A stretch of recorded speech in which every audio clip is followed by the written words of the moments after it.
comes to you and says, I was molested, you open up the Shulchan Aruch and say, let's see, what's the Aveda? What does it say in Torah if you are inappropriately touched? You know what it says? It says, don't do that. Go now. If a kid would come and say, this uncle or this counselor touching me, really, don't go in. Not nice. Not nice. That's all.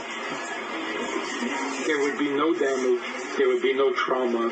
There would be no dropout. The whole time here. To convince people, if you have a machshava zara, don't freak out. You're not a tzaddik. It's okay. You're going to have a machshava zara. You can open an office and be busy full time, just telling people who have been molested. So, nobody's allowed to touch you. What are you, holy? So you can touch.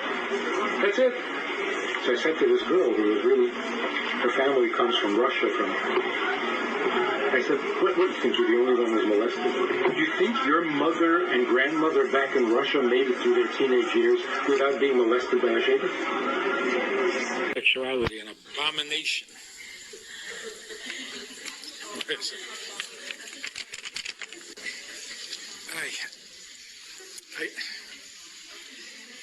It's not. It's not. Homosexuality is an avera. That's what it is. It's an avera. It's an avera like eating on Yom Kippur. It's an avera like a dope. It's an avera like eating chametz on Pesach. That's what it is. Now, unless you believe that eating chametz on Pesach is an abomination, if eating chametz on Pesach is not an abomination, then neither is homosexuality. So here's how it happened. First, the very religious came along and said, it's not just a sin, it's an abomination. Then they figured out, you know what? It's not an abomination. Oh, okay, then do it. You see, if you try to embellish, you end up losing.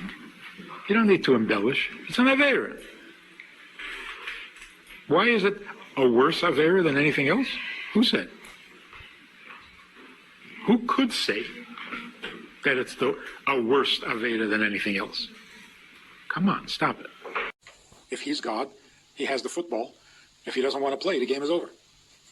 So you're dependent on him. So you have to pray to him, you have to appease him, you have to fawn on him, compliment him, so that he'll be good to you. That's horrible. We are not needy and dependent on God.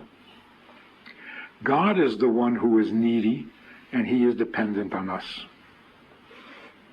That's faith. After putting us in Golus for 2,000 years, after giving us a Yetzer Hara, after creating sins, he is going to punish us if we do a sin? That sounds like a monster. That's indecent. It's like blaming the victim. Today, because of how long the Golus has gone on, there isn't a Jew in the world who deserves punishment, no matter what he does. The reason we go to hell when we die is because we want to be with our friends.